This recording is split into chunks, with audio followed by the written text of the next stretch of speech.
Unit 27. What's in a name? Sai, do you have a local driver's license that we can rent the car with for our trip this weekend? Sure, Jen. Here you are. It says here that your name is Sarang Patel, but I thought your first name was Sai.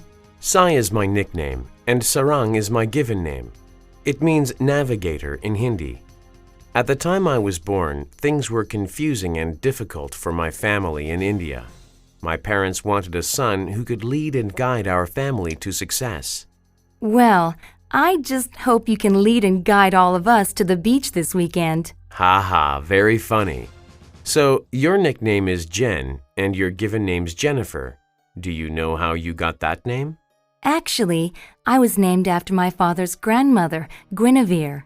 Wasn't Guinevere the wife of King Arthur in that old story from England? Yes, she was. And her name means pure. It's interesting how people get their names. In India, we don't name children after their relatives like they do in America. To me, it's strange to see names like Jack Johnson Jr. and George Bush Sr. Usually, it's a way to show respect for a person, but some people make it ridiculous. You've heard about George Foreman, the famous boxer, haven't you? No. Well, he had 5 boys, and he named each one of them George, after himself.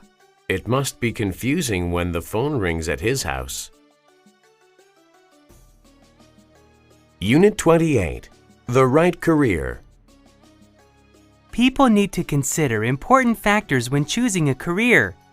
In my opinion, the most important factor is to choose a job that goes well with your personality. Are you an outgoing person who loves meeting new people and talking to them? Perhaps you should become a tour guide or a teacher. Are you shy? Maybe you should be an accountant or a scientist. Remember, you will do your job almost every day. If you have to change your personality when you work, you probably won't be very happy. And neither will the people you work with. Nobody wants an unfriendly tour guide or an impatient teacher. Are you a moody person? In most jobs, you will be expected to control your emotions. That's hard to do if your mood changes often. In that case, you might want to work alone. Perhaps you could be a writer or an artist.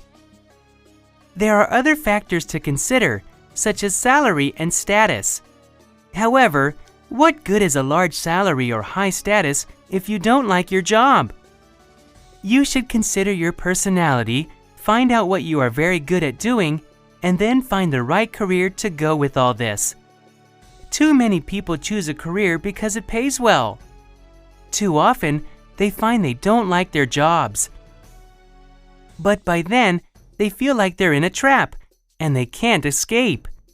Finding a good career is important. Think about it and choose carefully. Unit 29. Body language. Did you know that words are not the only thing we use to communicate? Most of our messages are sent through body language. Only about 10% of communication is done through the actual words of a conversation. Isn't that strange? If we understand body language well, we can learn a lot more about what other people really think. We can also use body language to send the right message to others. Have you ever felt dislike for someone without knowing why? Well, he or she might have been sending out a negative message through body language. What kind of things should you look for if you want to understand body language? First, look at people's eyes. If people are lying, they may not look directly at the person they are talking to, and the pupils of their eyes may shrink. Next, look at people's arms. Arms crossed in front of the body might mean a person is unfriendly or afraid. He or she might be trying to say, "Stay away." If the arms are by the side or at the back of the body, the person might be saying, "Come closer, I won't hurt you." But keep in mind that there is no accurate way to interpret body language all the time. Sometimes, talking is still the best way to communicate. However, knowing about body language will improve the way you communicate and help you understand other people better.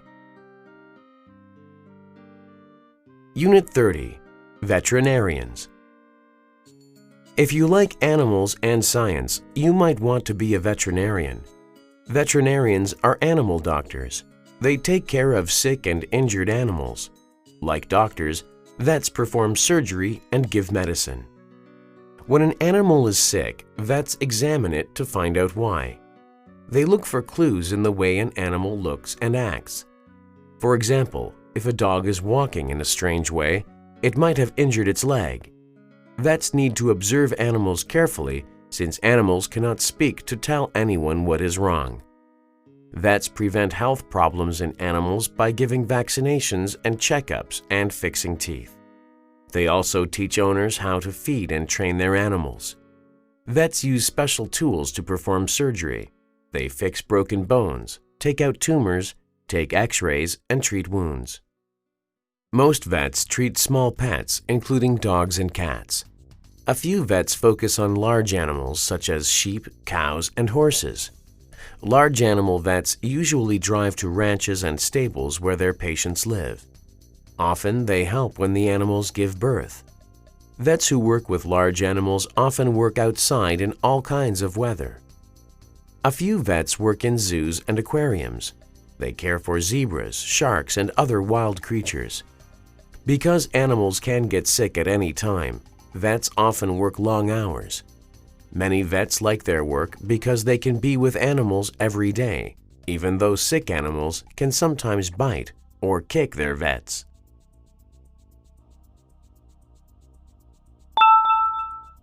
Sports and Health. Unit 31. I feel awful. Mom, I feel awful. I think I'd better stay home from school today. I'm sorry you're not feeling well. What's the problem? I have a stomach ache, my head hurts, and I have a sore throat. Well, we'd better take your temperature and make sure you don't have a fever. Keep this thermometer under your tongue for a minute or two. Remind me to call your teacher and tell her you're sick later on today. All right, let's check. Oh dear, you've got a fever. Your temperature is 103, so I think we need to give Dr. Thompson a call.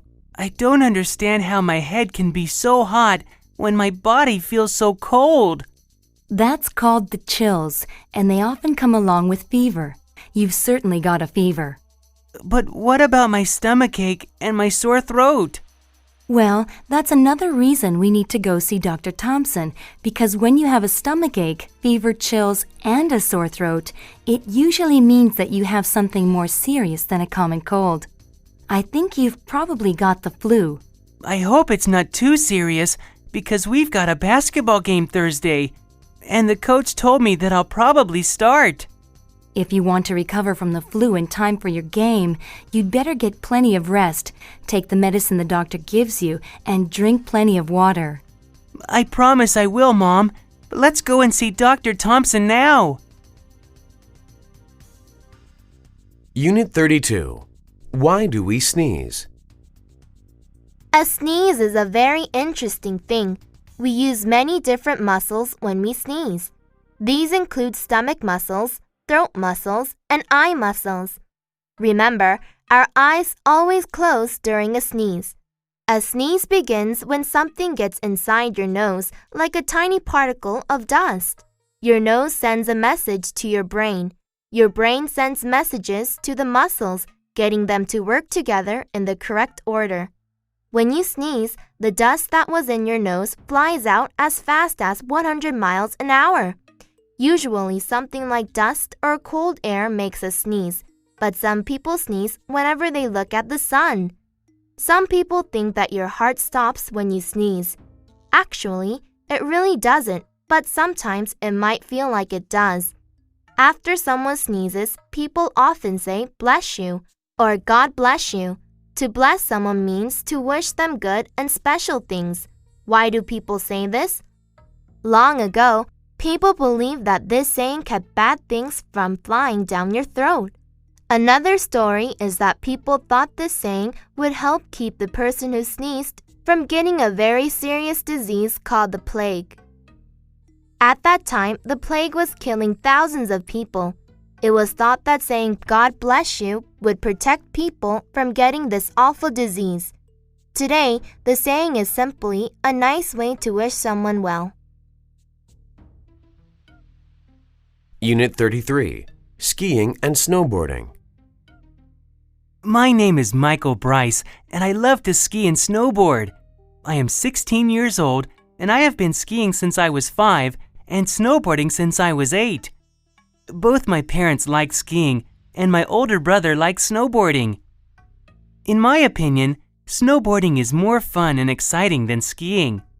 When I ski, it feels really easy to control where I go and how I move. The ski poles make it very simple to change my direction. There are no poles in snowboarding, however, so when you snowboard, you have to understand the snow very well to make sure you don't fall. The feeling I get while I'm snowboarding is more exciting than when I'm skiing because I like having less control. I enjoy the challenge. I never know what's going to happen. This makes it more exciting.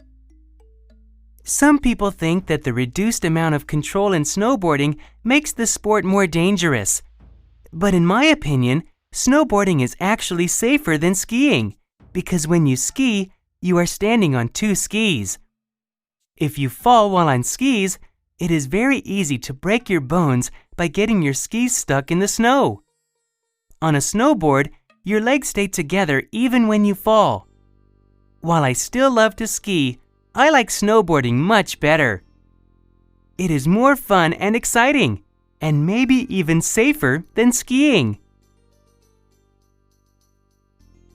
Unit 34, A Nice Cup of Tea. Could I offer you a cup of tea? Yes, thank you very much. What kind do you have? I have Earl Grey, English breakfast, Irish breakfast, and Darjeeling. Those are all black teas. Do you have any green tea? I'm sorry, I don't really like green tea. How could you not like green tea? It's so much easier to drink than black tea. I just don't think green tea tastes as good as black tea. Green tea has a simple flavor, but black tea has many kinds of flavors. Well, I don't taste many flavors when I drink black tea. It just tastes bitter to me. Then you should drink more black tea, because after drinking it for a while, you begin to appreciate its flavor. Whatever its flavor, black tea can't be nearly as healthy as green tea. I read about a study last week that showed people who drink green tea are less likely to get serious diseases like cancer or heart disease. Well, history tells us that in the past, good black tea has been considered more valuable than gold. Wars have been started over it. Really? Which wars? The American Revolution. The American Revolution had nothing to do with tea. One of the things that started the Revolutionary War was an incident where a group of Americans dumped a British shipment of tea into the ocean in Boston. This was called the Boston Tea Party, and it had nothing to do with green tea. Unit 35, The Injury. I've just returned from the doctor's office, and he told me that because of my injury, I will have to miss the next 2 weeks of basketball. I'm really disappointed. Last night, I hurt my ankle during a very exciting game against West High School. It was 5 minutes before the end of the game. The score was 60-60. I had the ball, and I heard my coach shouting at me to shoot. So I started to jump, but suddenly I found myself lying flat on my back on the court. A West High player had accidentally knocked me down. I tried to stand up, but my ankle hurt so much that I was unable to walk. 2 of my teammates had to help me leave the court. My ankle started to swell up, so the team doctor brought me a bag of ice to put on it. The ice was cold, but it felt good on my ankle. When the swelling on my ankle reduced a little, my coach asked the doctor if he thought I would be able to play anymore. But the doctor replied that I would have to sit out the rest of the game and come to see him the next day. Not only did I receive an injury, but we also lost the game by a score of 68-66. What a disappointing night.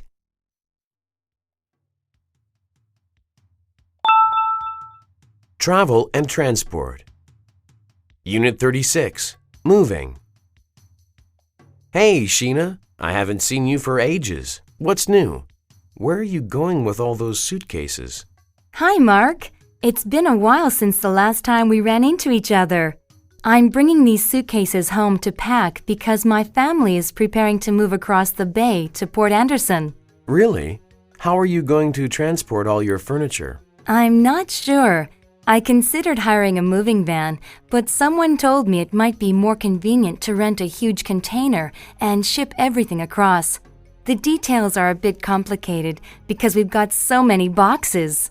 Well, when my sister and brother-in-law moved to Dallas last year, they sent all their furniture and heavy items by cargo flight. They hauled it there on a massive cargo plane, then rented a truck and picked it up at the airport after they arrived. That's interesting, but the problem is that we have so much junk, we might need 2 cargo planes. Well, however you get it there, it sounds like you'll need help once you get it to the other side. I've got a friend there who owns a self-serve truck company. He can rent you a truck at a discount rate. Which day are you moving? Next Saturday. I'm free that day, so I'll help you out. I've still got my small truck, so I can haul some stuff for you too. Thanks, Mark. That would be great. Unit 37. Wear your seatbelt.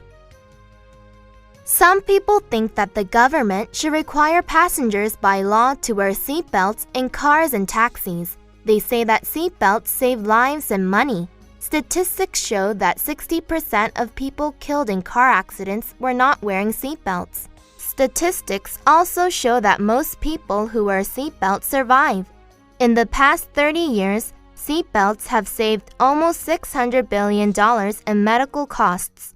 The average car accident costs $820 for each person in the United States. Some states require people to wear seatbelts. In those states, about 80% of the passengers follow the law. However, other people think it's wrong to require seatbelt use by law. They say that passengers should decide for themselves. Many of these people agree that seatbelts save lives, but they don't think the government has the right to force people to wear them. They point out that smoking cigarettes is also unhealthy, but the government lets adults smoke if they want to.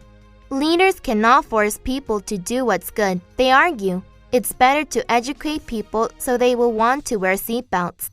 Those who want seatbelt laws say that the right to public safety is more important than the individual's right to free choice. But their opponents say people must be careful to protect their individual rights. They should decide how to live their lives, not the government.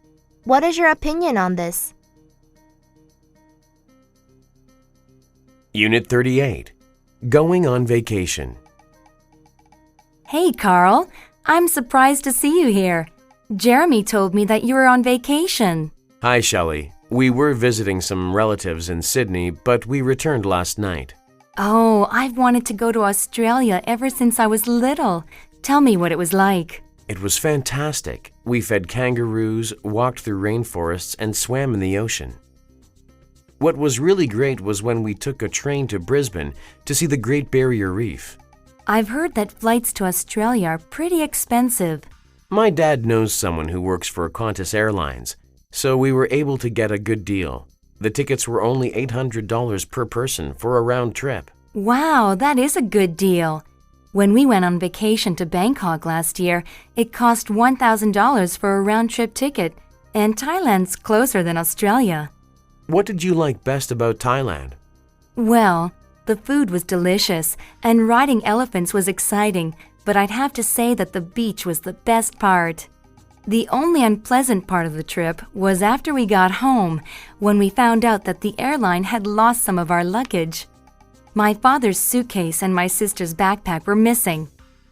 So, the airline lost 2 pieces of luggage? How long did it take you to get them back? 3 days. But the good news is that when they finally found them, they delivered them right to our front door. Unit 39. Traveling by airplane.